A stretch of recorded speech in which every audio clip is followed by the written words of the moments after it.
Bonjour et bienvenue dans Accru, le podcast où on parle de travail autrement. Je suis Valentine Jarnet, fondatrice d'Assets Consulting, stratège des dynamiques humaines et ancienne cavalière professionnelle. Le monde du cheval est un monde où chaque posture, chaque déséquilibre se paye cash. Et dans ce 8e épisode, j'aimerais vous parler du CODIR, de la réunion CODIR. Ce que j'ai observé au fil des accompagnements, c'est que ces réunions qui sont censées être un levier stratégique deviennent assez souvent une coquille vide, une zone de confort, ou pire encore, un théâtre d'ombre où chacun joue un rôle. Alors je me suis posé la question, pourquoi tant de codires tournent à vide? Et à mon sens, c'est pas qu'un problème de réunion, c'est plutôt un symptôme. Un symptôme de flou plus global sur la gouvernance, les rôles, la stratégie, la dynamique collective.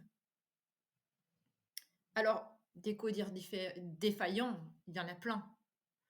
Il y a les codires où personne ne prépare plus rien, ou encore ceux où on parle 2 heures sur des points purement opérationnels et où on finit sans décision. Il y a aussi les réunions CODIR où tout le monde informe et où finalement personne ne prend vraiment de responsabilité, ou encore celles où on évite soigneusement les sujets qui fâchent, au nom de la paix ou de l'efficacité apparente. Je vais vous expliquer pourquoi ça coince. Parce qu'à mon sens, l'intention stratégique n'est pas posée. Certes, on réunit, mais on pilote plus. Et donc, les rôles sont flous et on ne sait plus trop bien qui c'est qui décide, qui propose, qui tranche. Et là, la réunion CODIR sert parfois de vitrine politique, au lieu d'être un espace de travail réel. Et on parle de chiffres, mais on parle ni de dynamique collective, ni de point d'inflexion, ni même de zone d'alerte. Alors oui, pour moi, le CODIR est un vrai miroir de la maturité de gouvernance. On peut observer si la vision est claire, partagée, incarnée, et si on arrive à arbitrer, prioriser, voire renoncer. Et on peut aussi voir si les égos servent le projet ou prennent le pouvoir. Y a-t-il une vraie conscience des dynamiques collectives ou juste un empilement de reporting? Je vous l'accorde, un bon codir n'est pas confortable, il est utile. Et c'est pas qu'une réunion, mais un organe vivant de décision. Je vais vous ressortir ma petite métaphore équestre. Parlons de la reprise de dressage. Quand on regarde une reprise de dressage, en tant que spectateur, tout semble fluide, précis, maîtrisé, comme une danse avec son cheval. En revanche, ce qu'on ne voit pas, c'est ce qui se passe derrière les coulisses. Pour arriver à un tel résultat, il faut une discipline millimétrée, une lecture mutuelle et la capacité à tenir la ligne sans se crisper. Il y a une préparation qui a pris des mois, des années pour arriver à un tel résultat et la sortir le jour J. Et le parallèle avec le bon codir, c'est ça. On n'est pas dans la précipitation, on ne fait pas de surplace, mais on a une trajectoire juste maîtrisée. Et ça, malheureusement, ça ne tient pas si les rôles ne sont pas clairs, si les tensions ne sont pas acceptées et si on n'incarne pas ces décisions. J'aimerais donc partager avec vous 6 leviers concrets pour rendre ce codir stratégique. Commencez déjà par reformuler noir sur blanc le pourquoi du codir. Cette réunion ne doit jamais être un espace flou. Et c'est pas juste un reporting, ni une réunion d'équipe, ni un rituel pour faire semblant qu'on pilote ou faire passer le temps. Non, la réunion CODIR est un lieu de pilotage stratégique, un organe de régulation du cap, des priorités, des arbitrages et de la dynamique collective. Donc je vous invite à poser une phrase claire qui définit la finalité du CODIR dans votre entreprise. Et ce qui est important aussi, relisez-la ensemble régulièrement. Pensez aussi à réduire, voire à supprimer les tours de table chronophages. Vous savez, les fameux chacun fait le point sur son périmètre. Déjà, c'est d'un ennui mortel.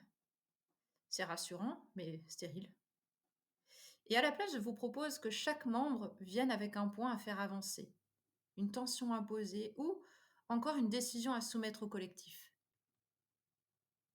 L'objectif de cette réunion n'est pas que chacun parle, mais que chacun fasse avancer l'intelligence collective. Et parfois, Pierre parlera plus que Paul, et c'est pas grave. Osez poser les vraies tensions. Ce lieu devrait être le réceptacle des tensions constructives et pas l'endroit où on les lisse. Parlons des frictions entre services. Parlons des arbitrages sensibles. Parlons de la vision à challenger. Et surtout, n'ayons pas peur d'évoquer les peurs, les désaccords, les incohérences, car tout ça a sa place au CODIR.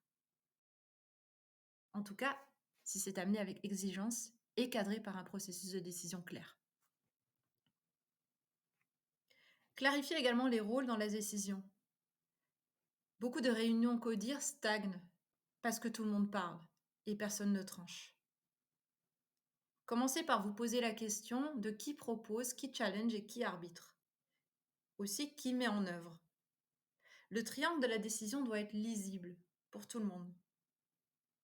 Et souvenez-vous, participer à une réunion ne donne pas le droit de bloquer une décision. Je vous invite également à faire un audit régulier de votre gouvernance. La réunion CODIR est souvent le miroir d'une gouvernance implicite. On s'appuie sur des routines, des pouvoirs installés, et on revisite rarement. Est-ce que votre système de pilotage est encore cohérent avec votre taille, vos enjeux et votre cap? Et est-ce que les décisions sont prises au bon niveau? Et êtes-vous sûr que les responsabilités soient claires? Car si vous avez une gouvernance non alignée, votre CODIR sera forcément inefficace.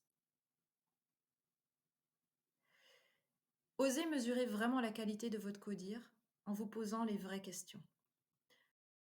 Qu'a-t-on arbitré aujourd'hui? Quelles sont les zones de flou que nous avons clarifiées? A-t-on fait progresser l'alignement collectif? Y a-t-il eu des décisions concrètes suivies des faits? Je vous invite donc à ne plus tolérer la médiocrité, car un CODIR médiocre ne fait pas que perdre du temps. Il affaiblit l'organisation et installe un flou stratégique. Et ça alimente même une fatigue managériale profonde. En revanche, un CODIR bien structuré, bien animé, bien aligné fait gagner énormément de temps au cerveau collectif. Et ça pose les bonnes tensions au bon endroit. Et là, on permet à l'organisation de souffler. Merci d'avoir écouté cet épisode d'Accru. Si votre CODIR ronronne ou si vous sentez qu'il est devenu un faux espace de gouvernance, il est peut-être temps de reprendre la main et de redéfinir les règles du jeu. Merci et à bientôt.